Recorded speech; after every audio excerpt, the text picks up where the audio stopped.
So last night was the 2026 Oscars, and I really enjoyed the show. I thought there were some surprises. There was really, really good competition.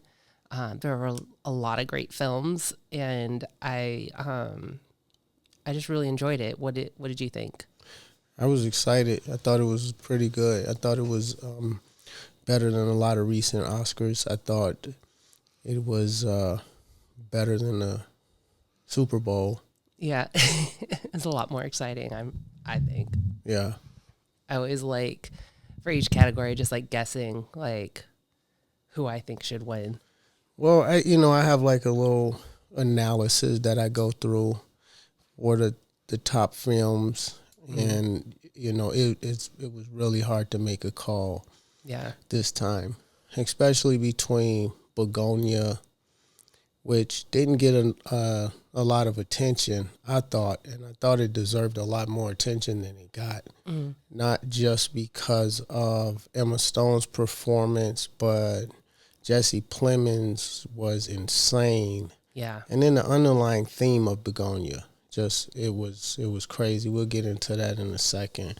But Begonia, one battle after another, the performances in one battle after another, and its theme, and then Sinners, which was out of the three, Sinners, I do have a bias towards Sinners, but I'm still critical of the process. But Michael B. Jordan, Ryan Coogler, you can see their dynamic just growing over time the same way that Robert De Niro and Martin Scorsese, Yeah. and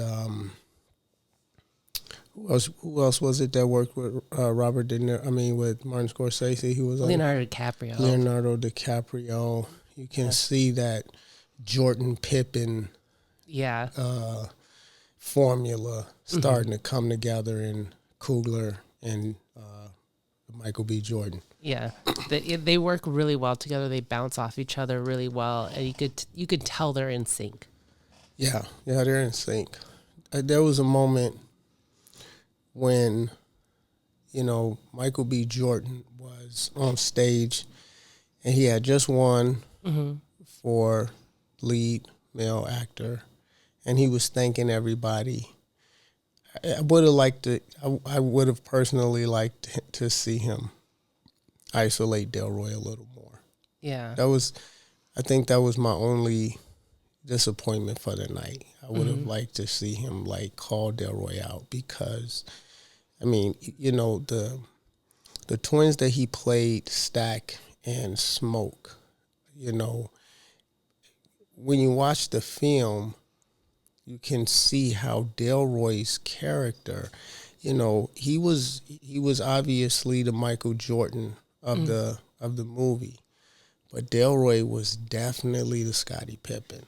Yeah. He definitely emphasized the twins' reactions and approaches to the situations they were. Yeah, what I thought he did really, really well, he created this emotional undercurrent that embodied his experience as Delta Slim, where when he gives the story in the car ride, and he's talking about one of his close friends being castrated, and the way Coogler wrote this into the script, he's talking about the real experience of African American men at this moment in history. And I thought Delroy's, the way he captured that was just really surreal. And what it did was it just created this emotional undercurrent for Smoke and Stack, or Michael B. Jordan as those twins, to then sail his boat on that undercurrent. You see what I mean? Yeah. Without, and that's not to take anything away from MBJ, because I mean we've watched him grow. Yeah. Fruitvale Station ripped my heart out. Right. Then you've got him when he was with Idris Elba in the one series, The Wire. The Wire. Yeah. So you watched him grow and evolve, and mastering his craft.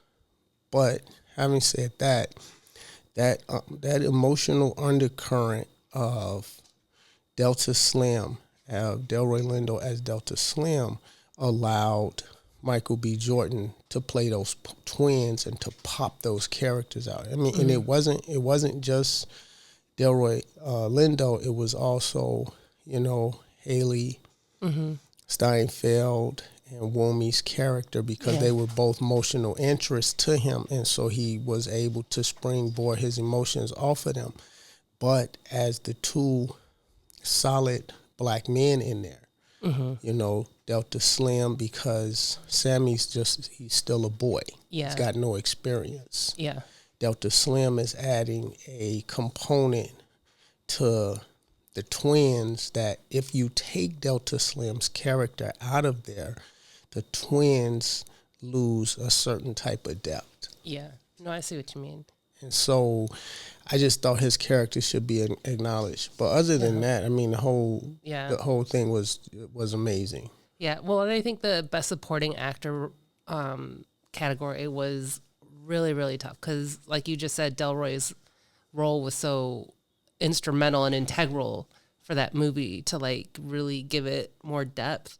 But one battle after another, I couldn't imagine anyone else being able to do Lockjaw like Sean Penn, and just his commitment to the whole thing was, it's mind blowing to me. Yeah, Sean Penn will go full retard, Robert Downey Jr. talked about that in Tropic Thunder. He will go full retard, and he went full retard in Colonel Lockjaw. Yeah. And then you've got Delta Slim, and you've got Colonel Lockjaw. And so obviously, as an African American man, I've got a personal bias towards Delta Slim. Yeah. That his dialogue, his experience, watching Delroy Lindo portray and embody those men that lived and had to survive that time, it was visceral. Yeah. And so there's that personal bias.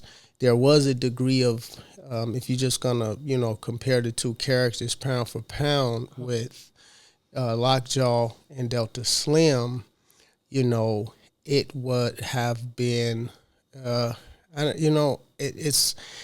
think it was a fair fight.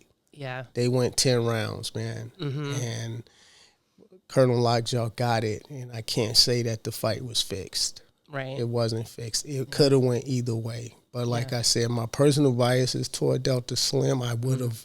Yeah, you want that for Delroy. I just wanted that for Delroy so bad, especially since Penn already has a trophy at home. Yeah. I would have loved to see Delta Slim, Delroy get on that stage and hear what he had to say with all those years of wisdom. And, I'm familiar with his story and the hard path it took him to get to where he is, sitting in there with that nomination. And I knew he was a Oscar-worthy character when he played West Indian Archie in Malcolm X. You know what I mean? Yeah. And it was a smooth character. It was similar. It was in that thread, that same vein as Delta Slim. But we talking about Harlem, New York, in the 1950s and 60s, and he was able to get into the mind and become West Indian Archie. So I knew Delroy was nothing to fuck with. Right. And then when he played the dad on Crooklyn with Spike Lee, and he did Crooklyn with Spike Lee, and just everything that Delroy has done, he's one of my favorite, and I think he never gets the recognition that he does. He's supposed to get. Well, the good news is moving forward, he'll always have an Oscar-nominated actor preceding his name. Well, he's gonna have an Oscar. I know. He just wet his beak. That's all you did right now. Oh yeah, but now it's like your foot in the door, and anything he does now will have a lot more consideration than it did before. I got to write a role for him myself, man, because yeah, I love him, and he's got the depth and the aptitude and the mastery of his craft. He's not about to retire. Right. You know, you don't let him get too close to the meat. You know, you'll hear from him again. But when you stack these three films up, and I think, to me, it's proof that we're rolling right into an American Renaissance. You know, when you take and put into the equation the amount of chaos that's in the world right now. Right. Like on every front, you know, it's almost every corner of the world, every country, everything is collapsing into chaos. And if you do your homework throughout history, this is when the Renaissance emerges. And the Renaissance is always in the hands of the creatives, you know. Yeah, and we're just seeing like amazing films come out. They're more didactic, to steal one of your favorite words. Like they're teaching things, that they're like instructing a little bit and like expanding perspectives. Yeah, I mean, you've got three films here that, like you said, they're extremely didactic in their approach to trying to teach certain demographics.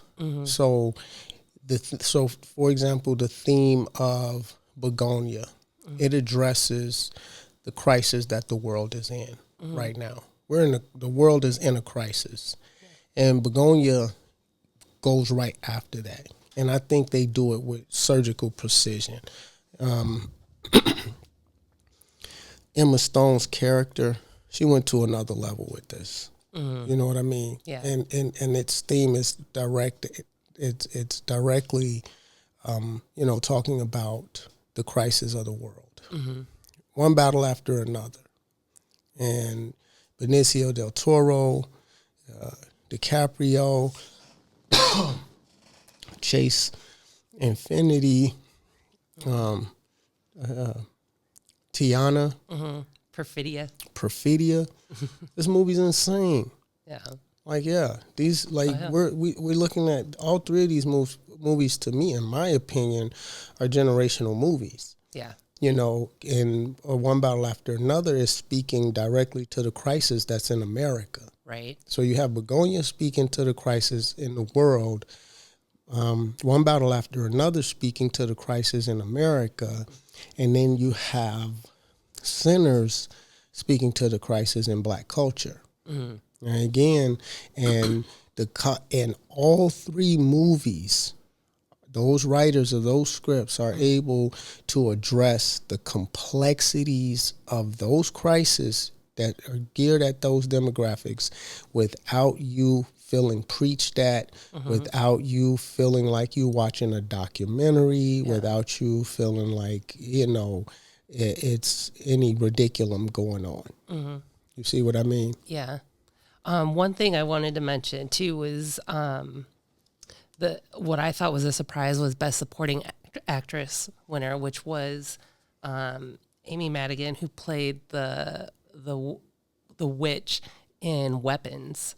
Because I thought that was a surprise. That came out of left field for me. That wasn't a surprise at all to me. Yeah, I mean, I thought she was great, but I was rooting for Tiana Taylor. I was rooting for Tiana Taylor too, and that's my personal bias. I was rooting for Tiana Taylor. I thought she left blood on the floor, man. She wasn't fucking around with Perfidia.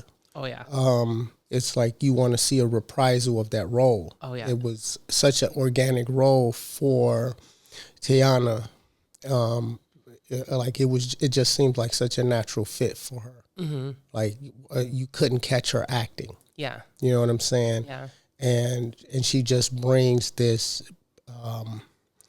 this Black girl passion to it. It's this controlled passion, even though it seems like it's not controlled with Perfidia. It is definitely a controlled passion, and you can just see her simmering beneath the surface. That, like in the one scene when after her and DiCaprio have the baby, and she's about to go out. In the middle of the night, and he doesn't want her to go out. He wants her to stay there with the baby, and she's got to leave. She's simmering. Yeah, you know what I mean. It was just a mind blowing role. You know, I can't imagine anybody else doing it. Yeah. But Amy, what was her last name? Madigan. Amy Madigan with The Witch.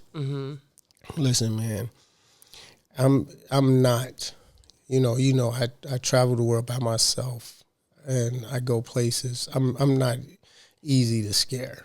She was creepy. She was creepy. I think this is the first movie in my adult life that I was creeped out. Right. That's it. Weapons. There's been no character since I've been an adult that creeped me out like that witch.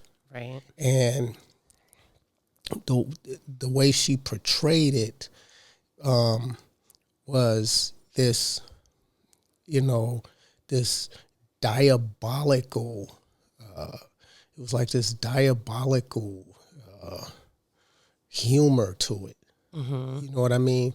Like you didn't know if you should take her serious. Right. You know what I mean? It was kind of like the danger and the comical aura of a hyena with the cackling and the laughing and everything.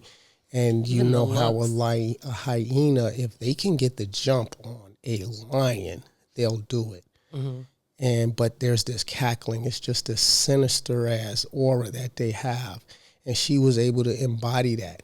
And then they couldn't have made the stakes any higher because in the balance, we've got the lives of all these children. Yeah. And so you have evil people or evil personalities. And what are they after? You have some that are after power and government. You have some that are after women. You have some that are after demographics of people. And the most sinister of all of them is people that would want to harm our children. Yeah. And then on that note too, the short documentary film winner was it Four Empty Rooms? Yeah. Which is about children that were killed by gun violence in schools.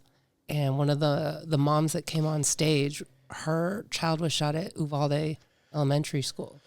Yeah. And I mean, we haven't seen that one yet, but like knowing that it's out there, I didn't know it was out there. Yeah, I didn't. And need to see it. Yeah, I got to check that out. But to go back to the themes of these movies, I forgot to add weapons in there. Because while those other movies are affecting the crisis in America, the world crisis, the crisis in black culture with sinners, and then you have weapons addressing the crisis with school shootings.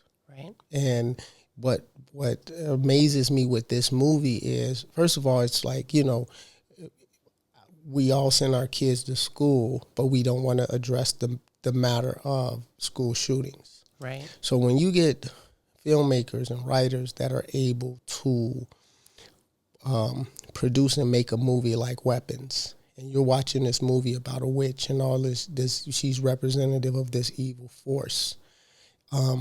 But the movie is about, at its heart, it's about school shootings. If you can remember the out-of-body sequence with Josh Brolin's character and the automatic weapon that's floating over the house where the children ran into. And it's got to be such a careful process if you want to make a didactic film, because people only want to be entertained. Right. They do not want to be taught, and even at the expense of their own children, they don't want to be taught about what the reality of what we're living in. They just want to be entertained. It's just it's truly bread and circuses. This is Rome. And so that, if you're not, writing scripts and studying movies, if you're just watching movies for entertainment, you have no idea that this movie is about school shootings. Yeah. And the beauty of it is that if you don't know that means it is embedding the importance of it in your subconscious. You see what I mean? And so I think that,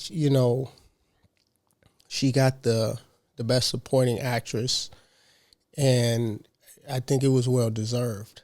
not just for bringing attention to this movie. People who haven't seen it need to go see it and understand what it's about, and enjoy the fact that it is a truly creepy, horrific movie, and the theme of what's going on, bringing awareness to school violence. Yeah.